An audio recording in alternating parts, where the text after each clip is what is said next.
Good morning, everyone. Good morning, Magic players. Welcome to the morning show where we discuss all things Magic the Gathering. Get your questions queued and fired up for this great Magic morning. And also, we do Decklist reviews, so if you got a 75 you need some feedback on, or you'd like to show off a spicy brew, bring it to us, both myself and the community. We'd love to check it out and give some feedback. So brew up your cups of coffee and let's brew up some Magic this morning. Welcome to Coffee and MTG for April 6th.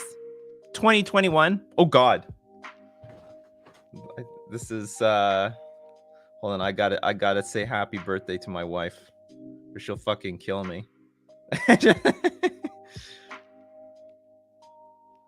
give some sort of balloons emoji.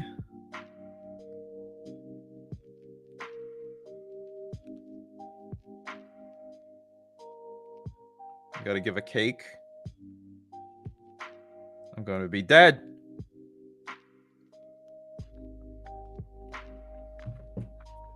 I'm gonna be dead. All right, I got the easy stuff out. I got the most important stuff out of the way. Welcome, MTG Ectoplasm, James, Samuel, Rebecca, Lord Magicus, Zero, Steve, Mikey, J, Spencer, Ward, Walter, Dennis, Steven, Sports. Coffee and MTG is almost always a few minutes late. You can almost expect that. You know that you need I need my coffee to catch up on my day. Need the coffee to catch up. Good morning, Andrea, Samuel. While we wait, we could brew White Jund Merfolk. Oh my God, what the hell Merfolk deck is this? Alex, Steve, Frederick, Dan, Mikey, J, D, Ty Gaming, James, Alfred, Victor. First, Dexter Johnson, Damn, Samuel, Olaf. All right, we got millions of good mornings. Thank you very much, everyone. And thank you very much, Numi. Happy birthday to the fish wife. That's right. All right. So you know the deal, everyone. 3 question marks before the question, 3 question marks after the question helps me find your questions amongst all the comments, the sea of comments I get on YouTube and Facebook. But of course, if you're on YouTube, you can cheat the system with super chats, pushes a notification to the top of my feed. Let me find your question. Okay, so Spencer Ward knows how to do this. Good morning, Spencer. Why do decks with cheap, fragile, win-condition creatures not play Post-Mortem Lunge? It seems perfect for Infect or Prowess. Okay, so let's look at this card. Great question.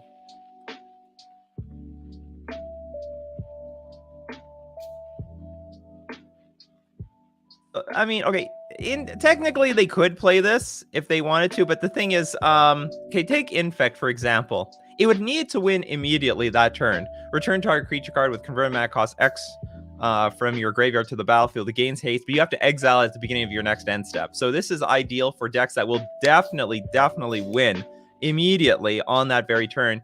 And you spoke about Infect. Infect doesn't always do that. Infect doesn't always just win when they have like an Infect creature out. Sometimes they play very patiently, because if they go all in, pump spell. Oh, there's that fatal push waiting for you. And of course, if you're using Post-Mortem Lunge against a removal-heavy deck because your creature died, I mean, chances are they have another removal spell, so it sort of forces you to go all in, and you may not be ready to go all in on that turn, especially when they have a bunch of open mana. So it's you have to spend some mana on this, right? Yeah, convert mana cost X, so you may not even have enough mana to use your pump spells after that. Same thing with Prowess. You might as well just replace the Prowess creature with another Prowess creature. They're all pretty interchangeable, you know? I mean, you got Swift Spear.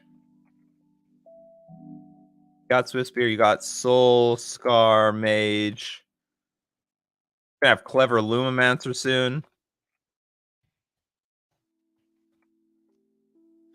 I mean, like that. I think that's their better strategy, because it won't. You can be patient with the creature on the battlefield. Wait for the better moment to go all in, because especially if you're up against a removal heavy deck, I mean, you'll just be punished by playing all your spells at the same time, and then they just kill your creature again, because that's what the deck does.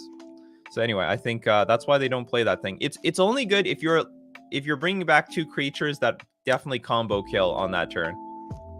Definitely combo kill. Morning, Carlos.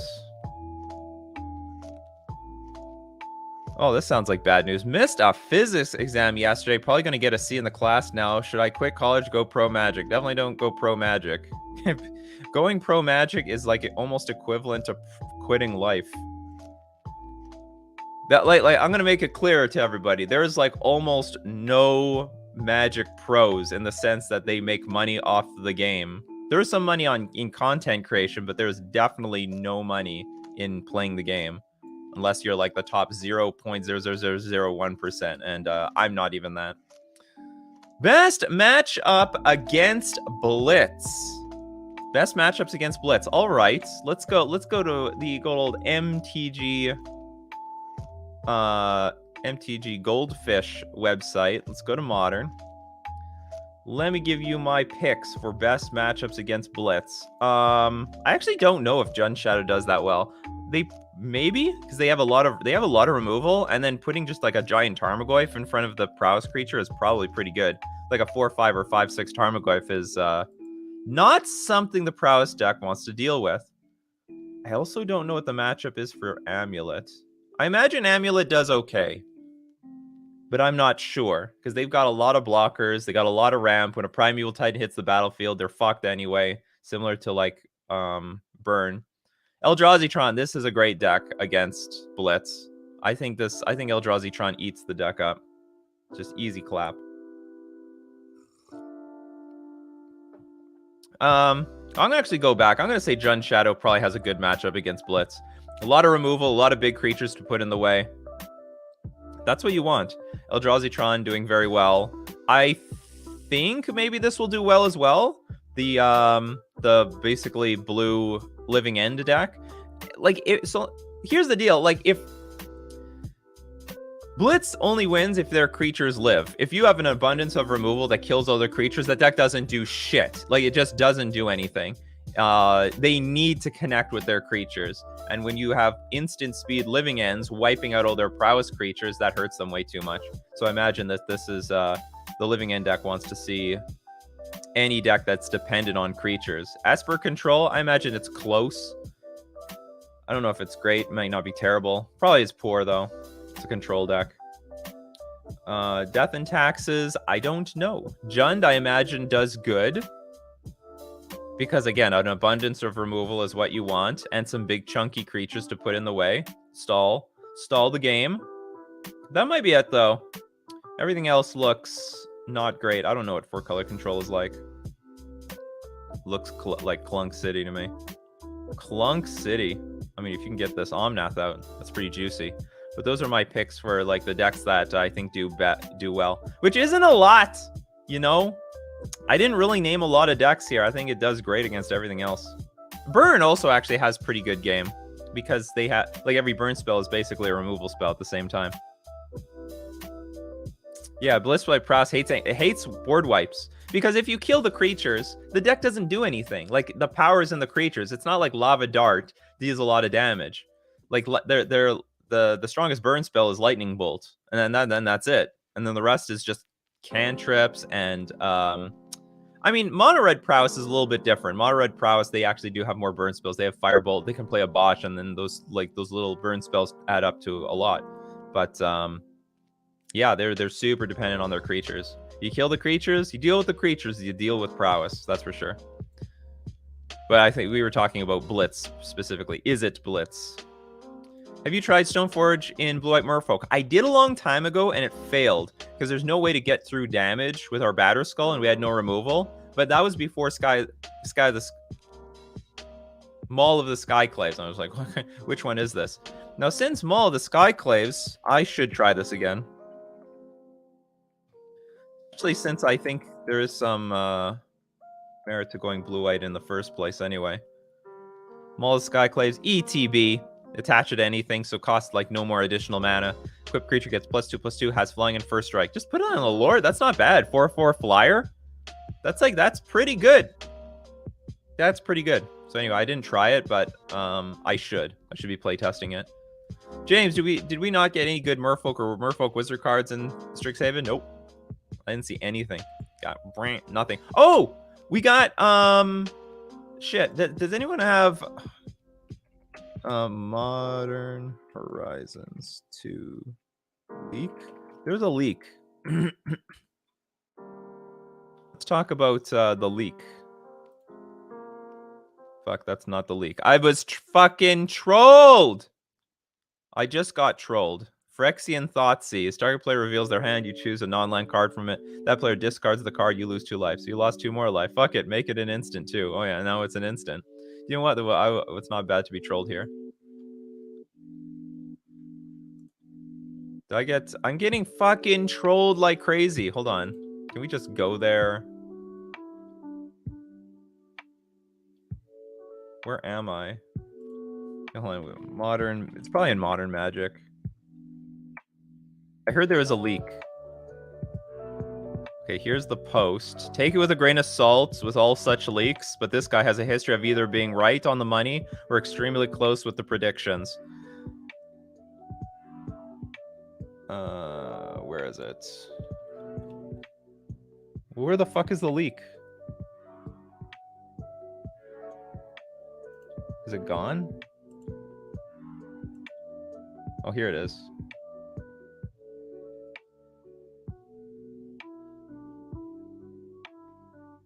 One day ago. This is not the leak that I saw this morning. There was... Shit, where's the one with... I'm looking for, like... Have you seen the leak Elf Kid MTG post on Twitter? Okay, hold on, maybe I'll look that up. Here's the deal. I saw a list of cards with leaks, and somebody emailed me with a leak, and I didn't make it public, and I won't tell you which card it was, but someone emailed me a card with a leak, and it was on the list. So I'm actually inclined to believe that the list is maybe real. Oh,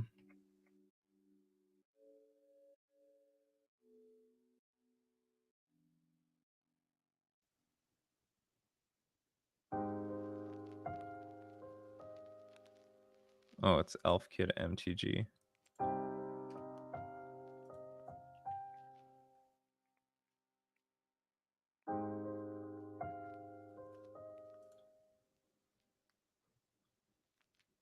Oh, it's Elf Kid Magic the Gathering Online.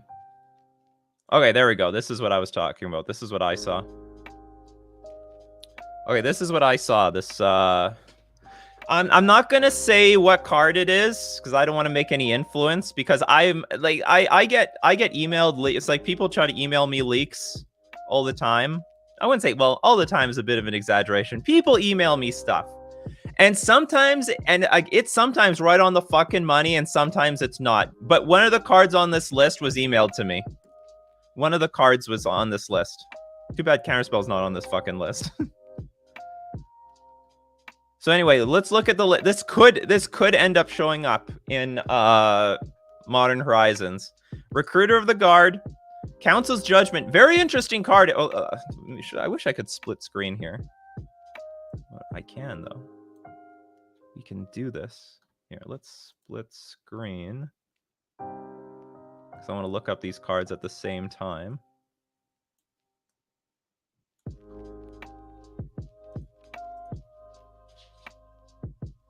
Oh, isn't there like a way of sharesies? How do I sharesies this?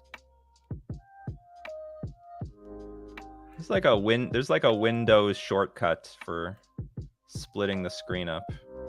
It's okay.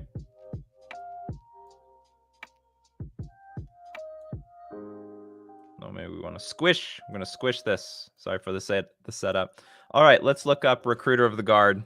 This is a tutor. I have to be more specific. Drag it onto the border. Well, you know what? I think I want to split it up like this anyway. So Recruiter of the Guard. Whenever Recruiter of the Guard enters the battlefield, you can search your library for a creature card with toughness 2 or less. Reveal it, put it into your hand, then shuffle your library. So it's a tutor. It's what's an Imperial Recruiter. So that in the form of white, this might be coming to Modern. I don't think this is going to be backbreaking. I mean, it's fine. White decks might see it. Like with the 3-drop slot, really chunky. But do you know what? Still, it's a tutor. So it can be any other 2 mana spell, including Stoneforge Mystic, especially Stoneforge Mystic. I mean, it's just basically extra copies of Stoneforge Mystic in your deck if you need it. Recruiter of the Guard. Council's Judgment. This would be great. But again, they're like buffing up whites. Councils.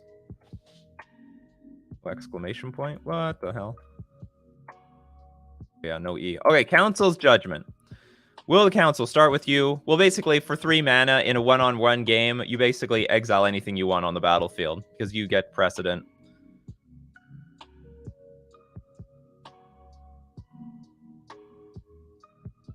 Chain Lightning, but not Counterspell, really? Oh, yeah, there's Chain Lightning here. Let's go to Chain Lightning. So, like, Burn might have another 3-mana spell, which I don't even know if they want. Like, I don't know if this is going to change anything, to be honest. The Prowess decks might want this. Because the deal is, okay, so the Prowess decks might want this, but I don't know if Burn wants this. And I'll tell you why. It's because they don't want to be too dependent on 1-mana spells. They already got a lot of them, and they're already, like, somewhat weak to Chalice of the Void. And I think actually what makes Burn, like, even better than it has been in the past is that they now have things like not only Rift Bolt, but also Skewer the Critics, which help a lot. Skewer the Critics is like it's Lightning Bolt, but it's not at 1 mana, so it doesn't get hit by Chalice of the Void. Stifle, that would be a game changer. And I think actually it's not that if people are scared of fetch lands being fucked over by Stifle, it's not true. It's not going to happen. I'll tell you why. There are less fetch lands in the metagame now today than there ever have been in the past. Easy. There's just not nearly as many fetch lands. The Horizon lands displaced a lot of fetch lands, and also the printing of new fast lands replaced a lot of fetch lands. There are actually very few fetch lands in the format now. There's a lot less decks just even want to play fetch lands. Oh yeah, Chain Lightning might replace Lava Spike. That's true. You know what? That's a good point. You kidding me? Burn plays it in Legacy. Of course they'd play Chain Lightning in Modern. Well, Burn plays it in Legacy, but I wouldn't really call Legacy. I wouldn't call Burn and Legacy much of a deck. Nikachu, Stifle would definitely become Wasteland in Modern. No, it won't. There's not that many decks with fetch lands, and there might even be less once you start adding these. How many fetch lands does Heliod Company play? This might play even more than other decks. We got 4, 5, 8. 8 lands. You may not see a fetch land that game. You might see one. You might see one. And people will start playing around Stifle immediately by just fetching immediately and passing the turn. This is one of the decks heavier on fetch land. Same thing with Death's Shadow, and the rest I don't think so.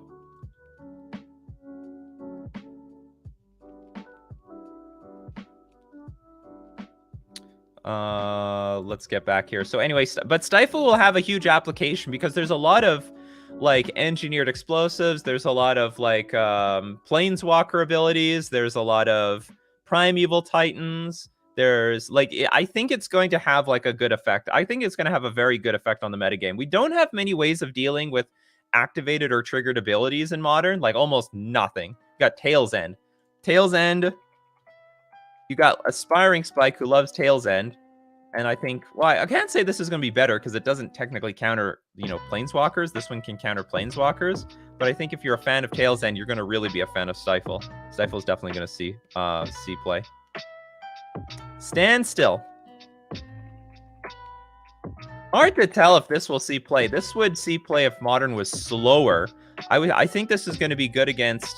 Well, first off, what deck would play this? Maybe probably just Merfolk, and maybe some control decks might try to play this. Maybe this will bring about like a control deck that will play Standstill and also like, creature lands, and they just go back and forth on passing the turn. I don't think Standstill is way too good. I mean, it doesn't see any play in Legacy at all. The problem with Standstill is, okay, let's say my opponent plays, let's say I'm on the play. I go turn 1, nothing, pass it. Or I play like turn 1 Curse Catcher, pass the turn. Then my opponent plays Swift Spear. Then I play Standstill. Like, am I ahead? I don't think so. Like, I don't feel ahead. Like, my opponent can start attacking for 1, and honestly, I'm just behind. So there's enough decks out there that are fast enough, they're getting on the board quick enough that I don't actually know if Standstill is actually going to be good. Turn 1 Violent to Standstill is the dream. So here's another problem with Standstill that I've had experience with. In the late game, it's a dead draw. Like, if you're behind, in the late game, Vile becomes a dead draw, and now Standstill becomes a dead draw. So there's just a few versions. There's a few openers that are really good with Standstill, but I think there's a lot of poopy ones as well.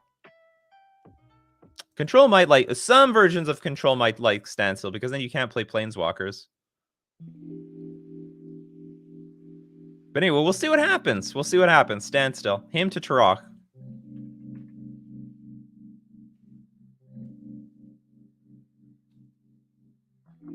MN. A lot of hymns. Target player discards 2 cards at random. 8 rack, eat your heart out. 8 rack, eat your heart out. So that would be a huge boost to 8 rack, big time. That's such a good point. Standstill is really good with Shark Typhoon. That's a really good interaction. Like, this could bring about like a new version of Control. Yeah. Shark Typhoon, huge boost. And then we got him to Turok. I don't know exactly what this is going to go in. It's a good card. Like, I'm not going to say it's crap or anything. I just don't know what home it has. It might like bring about some new versions of like attrition-based decks. Because there is a downside. Like, Modern is a pretty graveyard-based format. Or maybe it's not so much graveyard-based right now, but it can be. Like, if this is too popular, then you're going to see, like, Dredge and a bunch of other decks utilizing the graveyard just pop out of nowhere. Jund loves him. On him. Jund loves him. I wouldn't know, but I wouldn't doubt it. Is Steven's Green-White Company list still good in Modern without updates? I don't think so.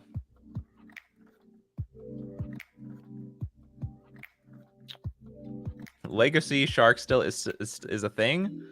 How much of that could be imported to Modern? I don't know how much of it is in Legacy, but maybe it's a thing. It can be a thing in Modern. Anything that's weak in Legacy can definitely be something in Modern. Him to draw crop rotation. Well, this seems like a fucking mistake. Is there any way to abuse this? As an additional cost to cast the spell, sacrifice a land, search your library for a land card, put onto the battlefield, and shuffle your library. Okay, so we don't have...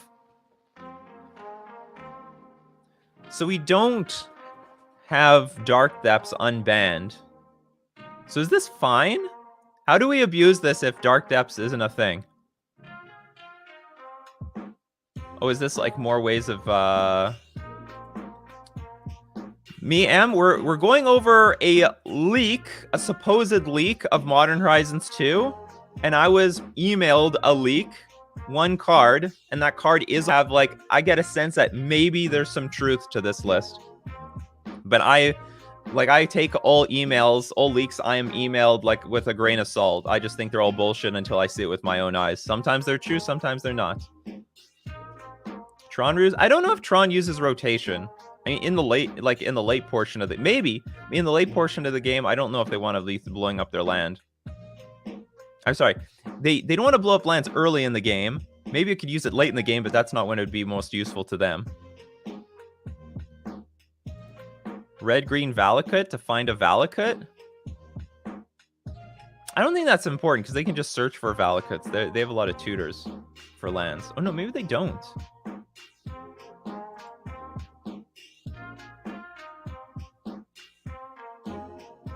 Give us powered down crop rotation.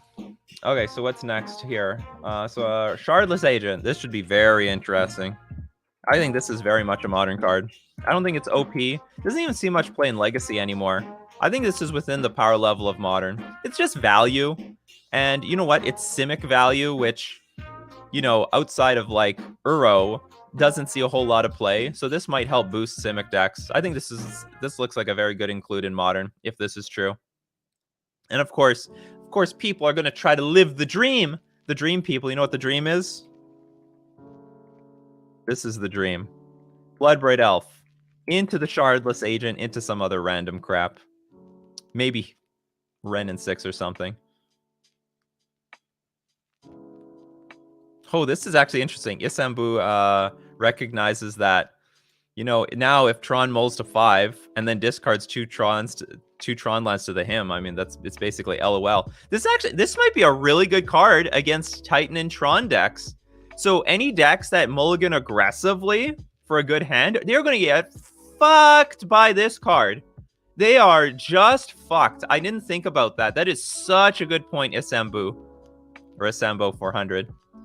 That is such a good point. Maybe we need him in the format to bring balance to the combo decks that aggressively mulligan for certain pieces, and then bam, you just 2-for-1 them at random. You don't get to fucking just discard whatever you want. Rafał says, with Shardless Agent, Leovold, and him coming in with Quaddle, I don't know if we have a nice bug shell that can be almost ported from Legacy to Modern. Maybe we do. It'll be a very interesting Modern to see. Yeah, I'm a Tron player, and this card destroyed me when I multi 3. Absolutely. Next. Crop rotation again. Maybe this is like a watered down crop rotation. Price of Progress. I like that one. I like that one. That'll give a little fire to the burn player that wants to beat up that amulet player. Oh, you want to have all those lands on the battlefield and gain all that life? Well, boom. Take 10 damage. Take 10 damage. I mean, now you're really going to get punished for playing non-basic lands. Finally, there is a reason to be playing with a lot of islands in Merfolk.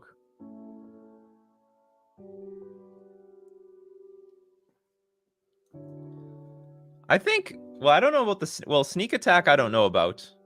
But like I can totally see stuff like Stifle and Price of Progress.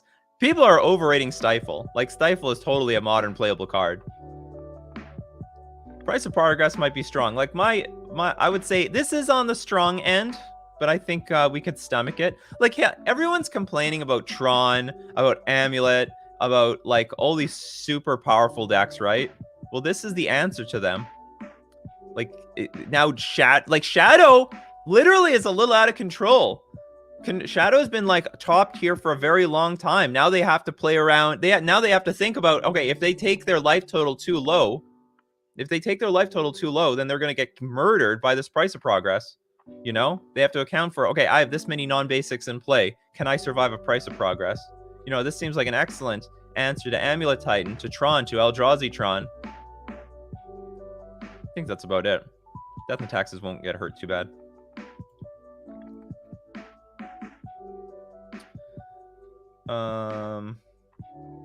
Cunning Wish. I don't even know if that will see play. Like, it's ideal in a combo deck, but I don't know.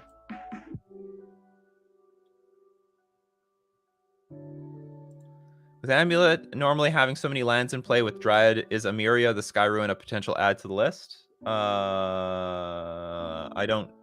Sorry, I can't answer this question at the moment. If Pop and Chain Lightning, Abosh Red powerful? No, they can't play Price of Progress because Abosh can only play cards with converted mana costs that are odd, 1 and 3. The Prowess decks probably will play Chain Lightning though, definitely. So anyway, Cunning Wish, choose an instant card you own from outside the game, reveal it, put it into your hand, remove Cunning Wish from the game. I mean, maybe a Storm player can play this. Because when they have infinite mana, who cares? So it's just extra copies of their Storm win conditions. And even alternate win conditions. But they can't, well, they only can get instant cards. I don't know, maybe they can put a Gifts Ungiven in the sideboard or something. I'm not sure how they use it. I mean, it could see play, but might see less play than the other cards. Wirewood Symbiote. This would be a big addition to the elf deck. This would be huge. Like, first off, it's not an actual elf, so it doesn't get hit by Plague Engineer. Well, maybe that doesn't matter, because if there's a Plague Engineer on the battlefield, you're probably screwed anyway. But you may return an elf you control to its owner's hand, untap target creature, activate this ability only once each turn. This is very powerful. This gives a lot of mana to the elf deck. However, it is better when Glimpse of Nature exists in the format, and Glimpse of Nature is banned. Because the idea is you can bring elves back to your hand, replay it, and draw more cards. The Glimpse of Nature is banned, so this is going to be a little weaker of an interaction, but still gets more mana, and you can also in some ways save some of your elves that get targeted. Crop rotation for Infect? Well, they don't play crop rotation in Legacy, do they? So I don't know how crop rotation is going to shake out, especially since Dark Depths is banned. Argothian Enchantress. I have no idea what this is. Oh, it's just an Enchantress card. Whenever you cast an enchantment spell, draw a card. I could totally see this. This doesn't look... I mean, I'm not going to say it's not strong, because who knows? Maybe they'll build some huge bullshit deck out of this. That's really possible. So if you're just joining us right now, we're looking at a supposedly leaked list of Modern Horizons 2 cards. Nothing confirmed, but I was, a few weeks ago, emailed one of these cards on this list. Well, anyway, I didn't want to, like, take it. I don't take any of anything that people leak to me seriously until I actually see it happen. But the card is on this list. So it gives me like a little bit of validity that this list may not be complete BS. But we don't know. We don't know. We're just speculating. No one plays enchant. Well, that's the thing. No one plays enchantment decks, but maybe they could use this to get a boost. Like, there are enchantment prison decks out there, but they're not... they need something like this. 2 mana, 0/1 creature that's invincible. Well, not invincible. You know, you just can't target it with removal. And then they'll draw cards off of every one of their enchantments. It is the Enchantress card. The Enchantress card, people. We could see an enchantment deck in Modern soon. Leovold, that's probably like maybe one of the biggest ones on this list. Isn't this banned in Legacy? No, or is it banned in banned somewhere? Legal, it's banned in Commander. Okay. It's banned in the Pony format. Leovold, each opponent can draw more than 1 card each turn. Whenever you or a permanent you control becomes the target of a spell or ability an opponent controls, you may draw a card. So it's got the Narset ability tacked onto this thing, but it's so much value. Okay, now when you have to try to blow something up, it's okay. So I guess it's Narset meets Shaper Sanctuary, you know? And it's also an ability. Just an ability an opponent controls, you can draw a card. So anything gets targeted is screwed. Leovold could be scary. This is a serious business card. This is serious business. But give some tools to Sultai. Again, Sultai doesn't see... The only time Sultai ever saw play was because of Uro. Uro is so overwhelmingly powerful.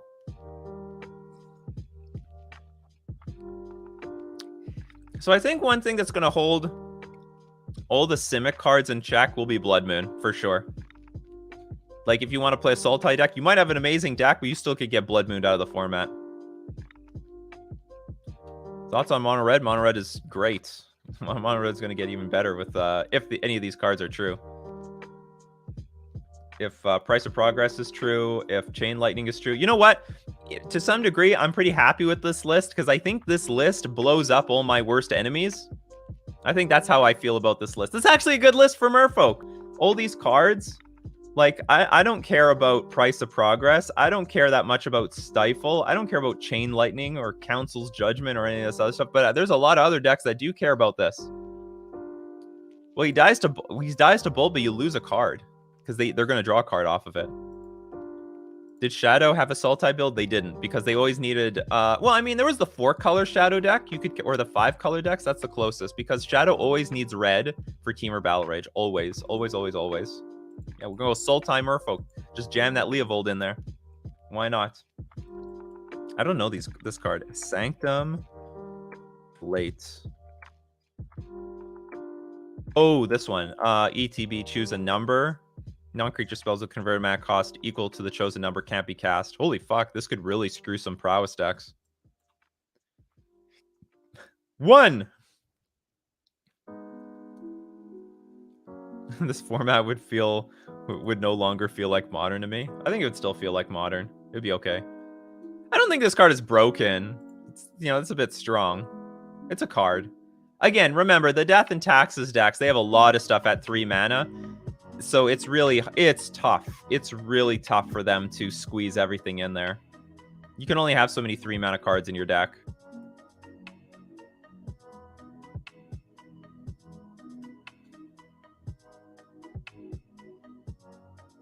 And the last one is Sneak Attack.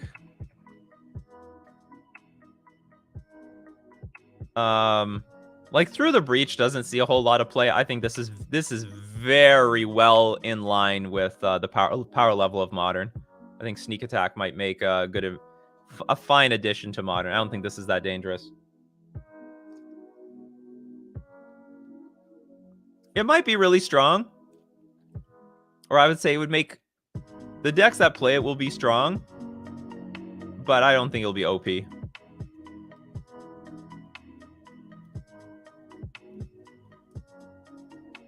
Oh, does it only stop non-creature spells? Oh yeah, you're right, non-creature spells. So it's actually not OP or at all. I mean, this is really fair. This is a really fair card. I think most of the stuff on here is fair. I mean, the cards that I think are the heavy hitters are Leovold. I think this is a pretty heavy hitter card that you could build a deck around. Price of Progress. This is a sideboard card that will really keep some other decks in line. Hell, maybe even Merfolk Burn can play this. What else is there? Chain Lightning actually might be a really big card because I think all the Prowess decks want to play this card. The Prowess decks only play Bolt, but I think they would love to have access to more Bolts if they could. Can Eldrazi try and use Sneak Attack? I don't think so. You need to sideboard and Dismember to deal with that prelate if you're playing Prowess. Not necessarily. You could also stomp it with the Bone Crusher Giant Stomp card. Yeah, and I think also that's a good one. Him to Turok is also one of the most high impact cards that might affect Modern. Because this actually really does screw over decks that want to mulligan aggressively. We're talking Tron, we're talking Amulet, we're talking... not Dredge. It won't affect Dredge because, of course, they don't care where their cards go. I mean, let's look. Let's look at all the decks that it highly influences against. Might affect Healed Company if they want to mulligan too much. Can definitely affect Amulet Tron, Eldrazi Tron.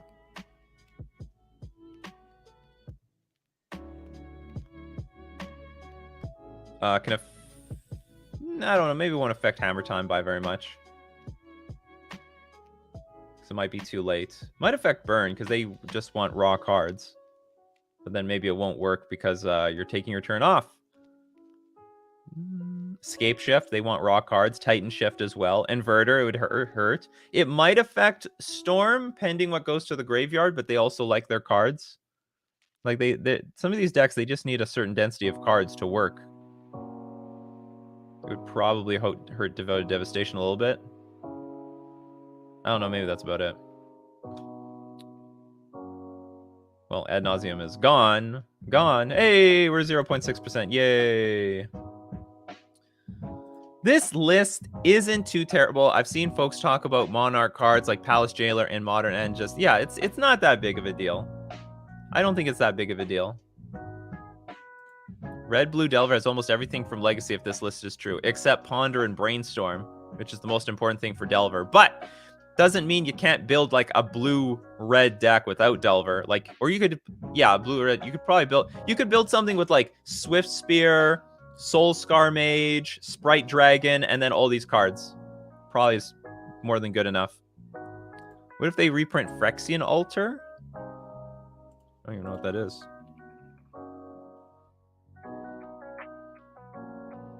Sacrifice a creature, add 1 mana of any color. That's interesting. Not modern legal. I don't know, but it's a powerful effect. It's a powerful effect. I don't know what would happen if they did this. Is this spoilers? Or are we looking at... We are looking at a supposed leak. This is not confirmed. None of these cards are confirmed. Nothing. This could all be BS. I'm a little inclined to believe that there's some truth to this list because someone leaked me a card, or someone emailed me something, okay? And that card is on this list.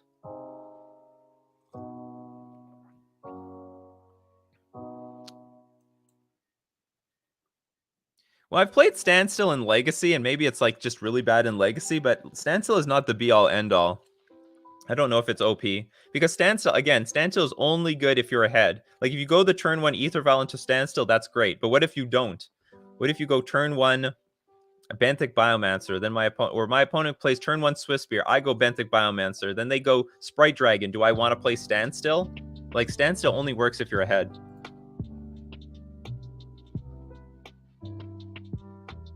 When you look at the Discord messages, they also predicted Kaldheim stuff, so some truth. Yeah, maybe. I mean, there's a lot of stuff that gets leaked these days, and it's dead on true. So, I mean, and this list looks very, very possible. Where's fucking True Name Nemesis? Give me True Name Nemesis, for fuck's sakes. Just give it to me. Was this someone's grandpa, Nikachu? The list on the right is the supposed leaked cards that might come into Modern. Like, these, we're looking at Modern Horizons 2 leaks. Not confirmed. But you know, it's fun to look at. It's fun to look at. Well, sorry it completely dominated today, but you know what? That was pretty exciting to look at anyway. All right, it's time for Decklist review, though. Decklist review. All right, you know what? I got a Discord. Where can you find it? In the description. Go into my description. Join my Discord. We have a... go to the channel, Decklist review. Enter the command, ! Review deck space. Give the URL to your deck. And both myself and the community can help give you feedback on your list. Rodrigo says, only leak that looks fake is crop rotation. It makes Abundant Harvest unplayable. Well, then it makes it unplayable. Simple as that. Some cards replace others. So as we wait for people to submit their deck list, we are going to thank our sponsors, starting with FusionGamingOnline.com. This is my one-stop shop for all things paper Magic. You can already buy Time Spiral Remastered product from them, singles and sealed products. What is that? And you can also pre-order stuff from Strixhaven School of Mages. The deal of the week this week, get plus 35% trade-in bonus whenever you trade in your Magic cards. But if you would like to purchase anything from Fusion Gaming Online, don't forget you can use coupon code Nikachu. Lets them know I sent you, and also gets yourself 5% off all your purchases, all your paper needs. And plastic. I mean, you know, get deck boxes, sleeves, and more and stuff. We're also going to thank Mana Traders, the premier place to rent Magic cards online. And make no mistake, if those spoilers were true, I mean, you're going to need to know, you don't want to buy into every single one of those cards. You're going to want to test it out first before you buy into it. Or maybe you just want to switch it up every single day. You play a different deck, because there's always going to be a new best deck every single week. You can stay on top of all of that with Mana Traders. You can support the channel by using my Mana Traders link in the description below. Or get 15% off your first 2 months using my coupon code Nikachu.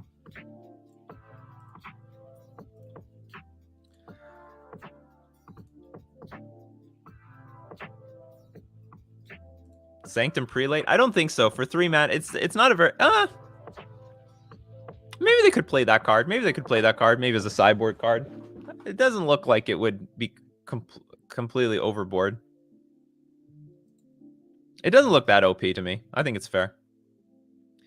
In the grand schemes of things, it's pretty fair. All right, let's do this.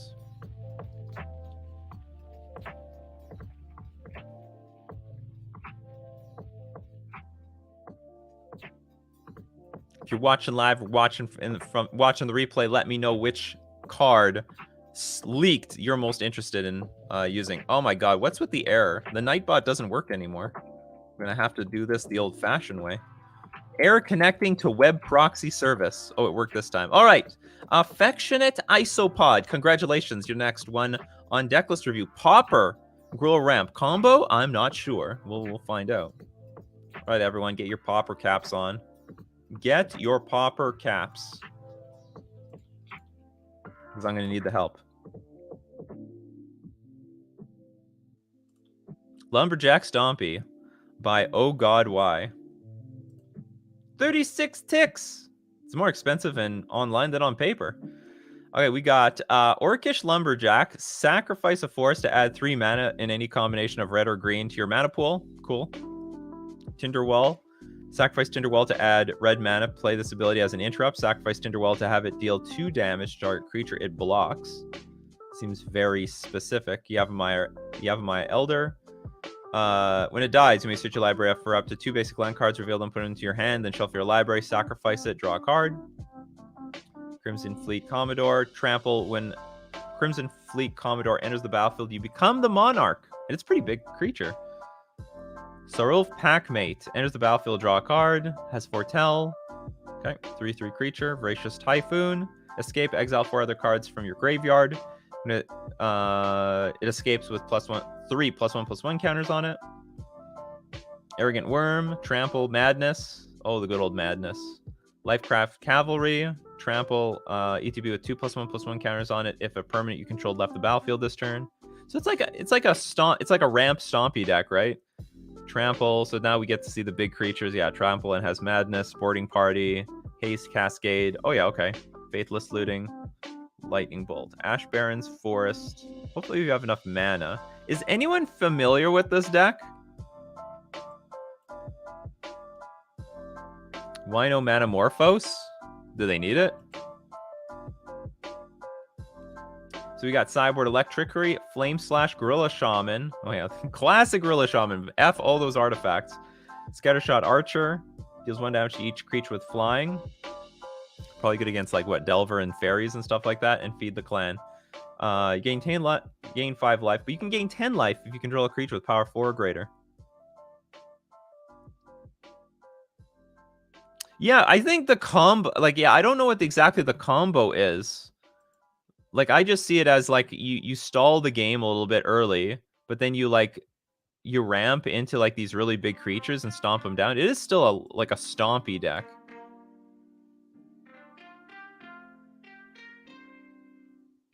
I also don't know how you take advantage of these Madness cards.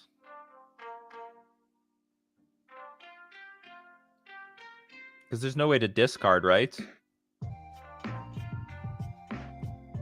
Unless you're not really playing this. Oh, you have Faithless Looting, of course. Of course! Of course. So we're getting suggested Merchant of the Veil. I see. So like maybe like as a few more ways of taking advantage of the Madness.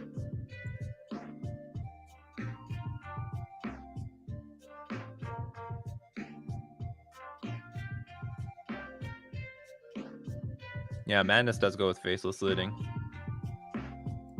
I don't know. I honestly don't know the metagame enough to say one way or another. This can be sacrificed immediately for 2 more mana, though. So you have 4 mana by turn 2. So you do get... It's actually pretty good ramp. Well, Basking Root Wall is like pretty good on the early portions of the game. This seems to be like just really super. It seems like to be just like a deck. Okay, I got my mana sources out early. Now we're gonna play some really big creatures. I don't know if they have enough mana for this, because that's like 2 mana, discard cards, and then you need mana to cast the rest of this. That doesn't even have that much mana. It's like 20 lands, you know.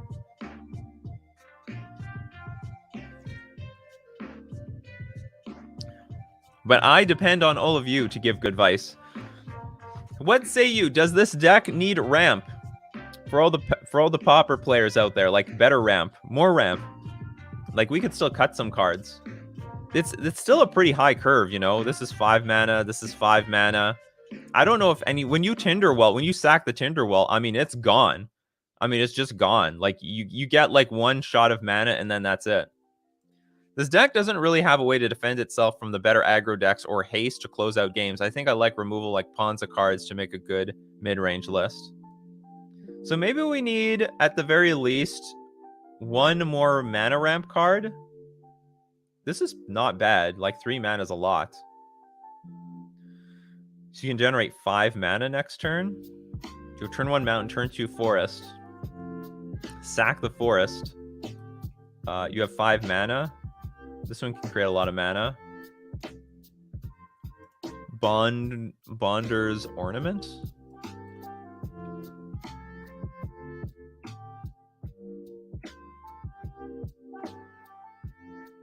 This is a bit clunky. At 1 mana of any color, each player who controls a permanent named Bonder's Ornament draws a card. Burning Tree doesn't create mana, it's just like a random body you put on the battlefield. Oh, Wall of Roots. I like that one. because that one is not only a way of ramping, but also deals with like Dre said, there's like aggro decks out there. Let's deal with the aggro decks. I could get behind this. Legal and Pauper. Okay, what do we remove? What are we removing from this deck? Do we need Yavimaya Elder? This is not really a stompy card. My problem with Yavimaya Elder is it's not a stompy card. It's like card advantage, but is that really what you want to be doing? So it's not a stompy card, and also it's not good on, it's not that good on defense.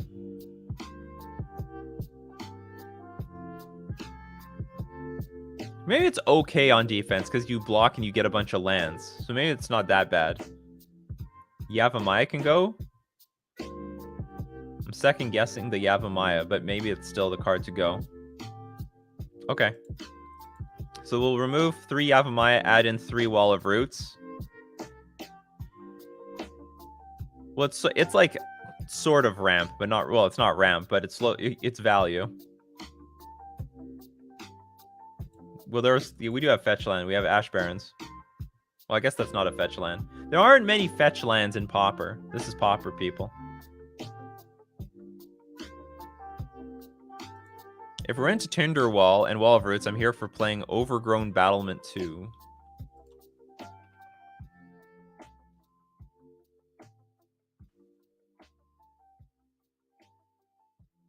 Oh, yeah, that's right. If you have enough creatures with Defender, add a green for each creature with Defender you control. How many do we have? Summon Orc.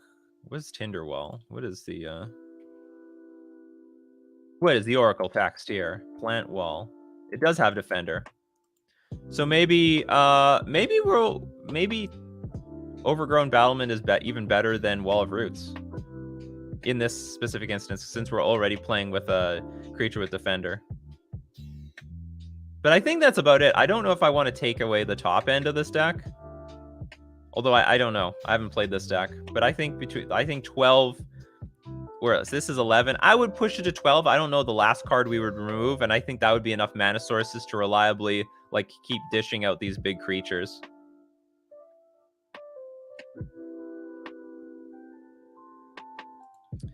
Yavimaya gets multiple lands to sack to Lumberjack. Oh, is that the case? But it's still a clunky card. I still think it's a pretty clunky card. Hopefully this Lumberjack thing is the right idea. No, I don't think Explore works. I think Explore is better for just a land, like land decks that just want like a lot of lands in play. Because you'd be better off spending your 2 mana on something that will add mana in the future and also defend yourself. I don't know who brewed this. This was from Affectionate Isopod. Anyway, that's all the feedback I think we can give on that one. Thanks for submitting the deck list, Isopod, and hopefully some of that was useful. I would just say, you know, if you don't find yourself like reaching the top end of your curve, definitely replace Yavimaya Elder with another ramp spell and maybe cut down on maybe one more card. Yeah, and I think that would be fine. You know, having close to like half your deck being mana source is about where you want to be when you're trying to like push out a bunch of other big creatures.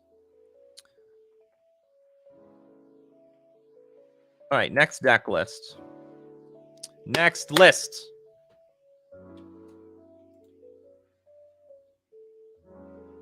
Yeah, Pauper fetch lands. There is such a thing exists. They have Evolving Wilds. The slow fetch lands.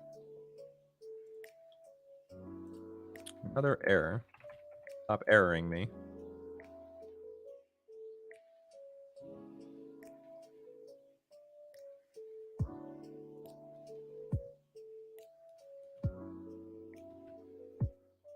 I'm just getting a bunch of errors. It's supposed to be random here.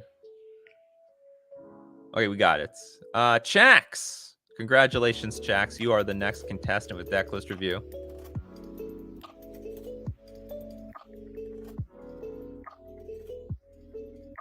What do we got here? We're Prison. I haven't seen that in many a moon. Okay, what do we got here? Do we have any? Do we have a description?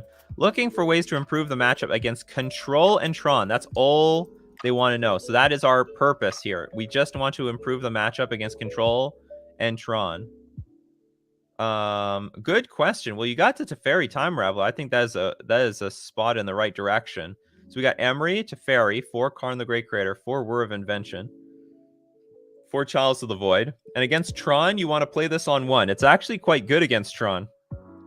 Engineered Explosives, Mishra's Bauble, 3 Mox Amber, 1 Tormod's Crypt, 3 Welding Jar, 1 Damping Sphere, 1 Sorcerer's Spyglass, Crucible of Worlds, Ensnaring Bridge, Bottled Cloister. Give each opponent's upkeep, remove your hand from the game.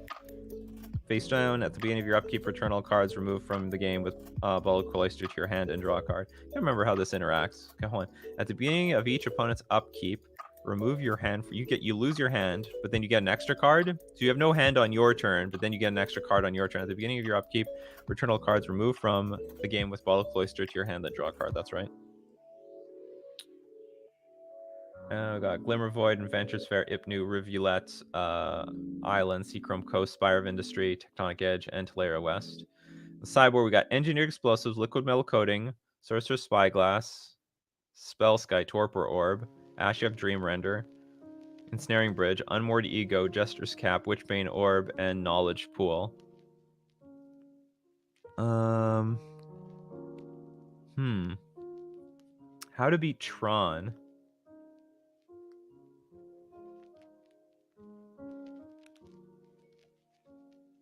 You'd run Damping Sphere on the sideboard? Well, we have it in the main deck. We might have it in the main deck because the matchup versus Tron might be so bad. I never got to interview the Whir Prison Master. There was this guy who played Whir Prison all the time. And then after Modern Horizons came out, I guess the deck just died or something. Just couldn't compete with Hogak. But I would have a better feel for what this deck needs, what makes it good. Because like the guy beat everything. The guy was doing insanely good against like all decks. I imagine that if you know what the strategy is, you could do very well versus Control.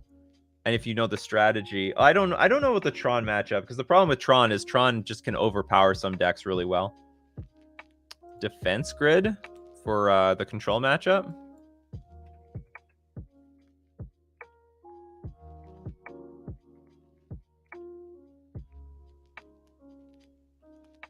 It wasn't Self-Assec, because that was the Mardu Pyromancer guy. I don't think he ever played with this deck. There was another guy though. He was a streamer too.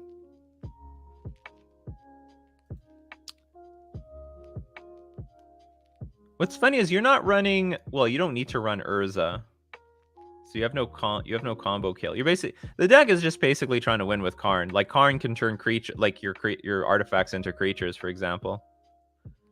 So there's a few ways of winning with this deck. If anyone wants to know the win condition, I mean, in theory, you could attack with Emery.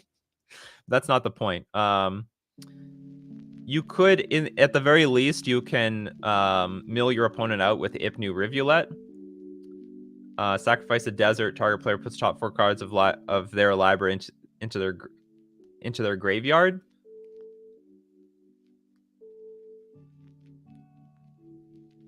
How the fuck do you loop this thing? I don't even remember anymore. Oh yeah, Crucible of Worlds. So the idea is once you've locked your opponent out, you eventually draw Ipnu Rivulet, and then you can repeatedly play Ipnu Rivulet until your opponent has no more cards left on their deck. Tezzeret is just a bit clunky. Drop 1 Chalice for another Pithing Needle, or do we have another Pithing Needle in the sideboard? Like, should we just play with more Pithing Needles? I will say, I did play with Urza not too long ago, and holy crap, it's hard to beat the Planeswalkers from Control decks. So having access to more artifacts is very important. I would not take out a Chalice just because there are so many 1-drop decks right now. I mean, look at the metagame. Jund Shadow and Blitz, and I think it's still pretty good against Tron. And in this deck, it plays it on 1 and 2. Like they'll chain their Chalices out because they can search for them. Can this version search for them? Because you can't just like Whir of Invention on the battlefield. I mean, you can put it. You could Whir of Invention on the battlefield and bounce it with Teferi Time Raveler and then replay it. Or maybe there's something to putting one Chalice in the sideboard that you can find it with Karn. I mean, that's a legit thing to do. So Fluffy Wolf just did a Wurza list that was pretty sweet. He is also a Prison Master. Well, I know him as more of a mono red Prison Master. There was, oh, it was Thesaurus MTG. That's right. This guy was the Prison Master. Like for mono blue, that is. Like exactly this type of deck as well. Yeah, Talaria West can also search for Chalice.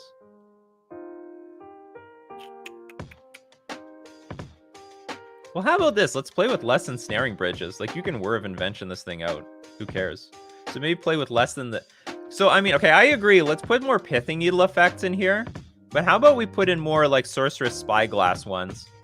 So maybe we could put, like, a... Is there an Ensnaring Bridge in the sideboard? There is. Maybe we play with one less Ensnaring Bridge somewhere.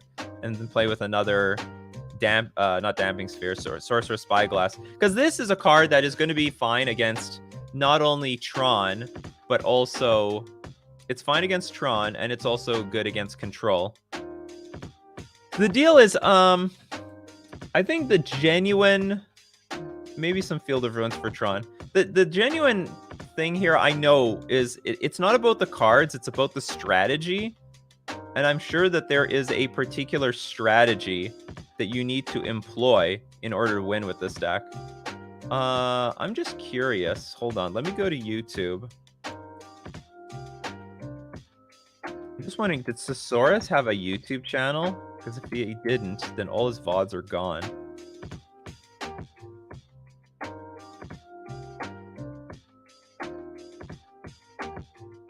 Ah, fuck. I think he was only...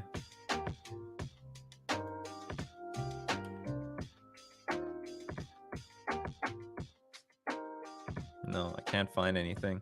Because the thing, I think he was only a Twitch streamer, and as a result, all his VODs on Twitch are probably gone, which is not good. We need the info. Oops, what am I doing? How about Lantern of Insight for a reshuffle? You got to be careful. Okay, so if you look at the deck, let's take a look at the deck list. There is a very good reason why there are no 1-drops, because your primary... primary number you're going to put on Chalice is 1. So there's no 1-drops in this deck because you don't want to have that non-bow.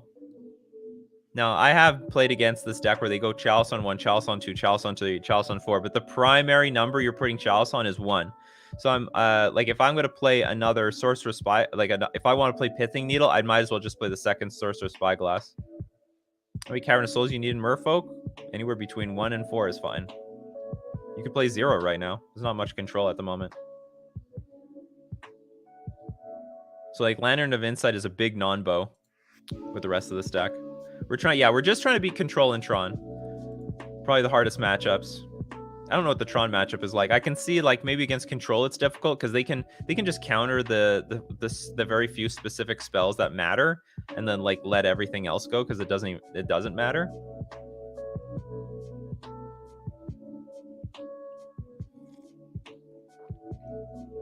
I genuinely think that this is, if there is an answer to this question, it's less of a what cards can we put in the deck and more of a like what's the a change in strategy.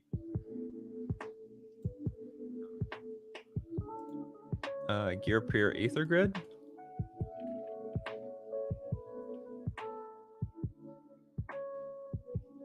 Is that the red enchantment? Oh, it is. This is actually pretty strong. I don't know if this helps against Tron, but this will help against Control. You can get this if you can get this online. Do we have red mana in here? Well, we can get, in theory, can we get in theory any mana? Maybe we can't. We can get Spire of Industry. We got a little bit of red mana from Glimmer Void. Anything else add mana? Mana that we want? Maybe not. Mana is a bit rough for Gear Peer Aether Grid. It's a good suggestion against Control, though. Very good suggestion.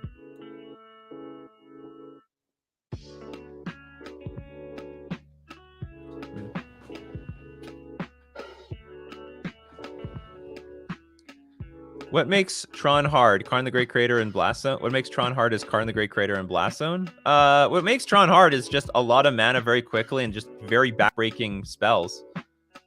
You know, like what's it called? Oblivion Stone. Wipe your whole board. GG. We need Smokes back in Modern Horizons 2. Well, I'm sorry I can't give much feedback here. You know, your list is clean. It's strong. There's nothing wrong with it at all. There's really nothing wrong with this list. And I feel for you that the matchup it's hurting, but I genuinely believe that this is probably... We need some very good strategic advice. Like what cards we definitely need to bring in, what cards we want to take out, and what we should be aiming for when we play this deck. Choose a card name. Search target opponent's graveyard hand for cards with that name and exile them. Maybe more Unmoored Ego? For up to 4 cards. Because you can name like Urza's Tower with this. Which is funny. With Unmoored Ego. But it's tough. It's really tough. I think it's tough. Oh, there's a Torpor Orb in the main deck, isn't there? Or maybe there's no Torpor Orb. Torpor Orb is really good against Death and Taxes. It's really good against Death and Taxes. It's very strong. The older cards turn into nothing. Older cards turn into like 2 mana, 2 power creatures, and 3 mana, 2 power creatures. Well, anyway, that's going to be it for Decklist review. Sorry we couldn't give better insight, better advice. Because I know, I understand the problem. But the list is really clean. I think it's a strategic problem. It's not really a deck list problem. And even then, you still might have some trouble against those matchups because, I mean, they probably do have good game against your particular control deck. But thanks for submitting the list, and good luck with it. I have a lot of faith in Emery really taking... Emery, I think, is still an underrated card in the metagame. Really strong card. Or, I don't know, maybe it's not underrated. What was underrated? Sai. Oh, maybe we can suggest Sai. I don't know about...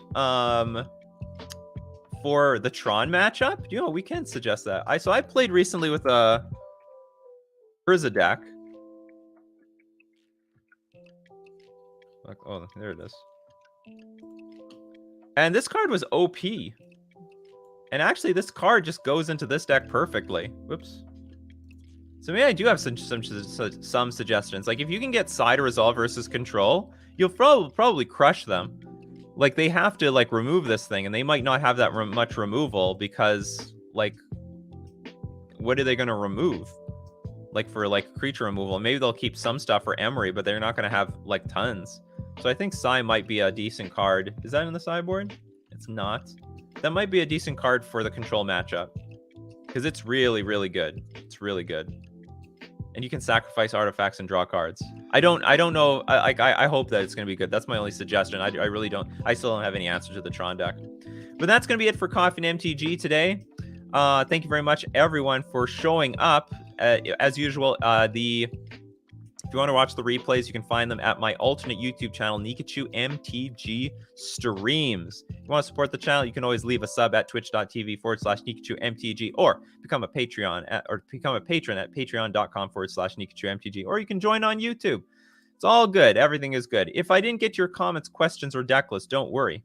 We do Coffee and MTG on Mondays to Fridays at 9 o'clock a.m. Central Standard Time. Give or take 5 or 10 minutes for me to wash my hair or eat breakfast. You know how it works. But remember, Coffee and MTG only works because you all show up. Thank you very much for making me part of your daily routine. Because without your questions, without your comments, without your suggestions, your critique, your feedback for Decklist review, there would be no discussion. I can't do this solo, people. I can't do it. So thank you for being a part of Coffee and MTG. So as usual, keep brewing up that coffee, and we'll keep brewing up that conversation.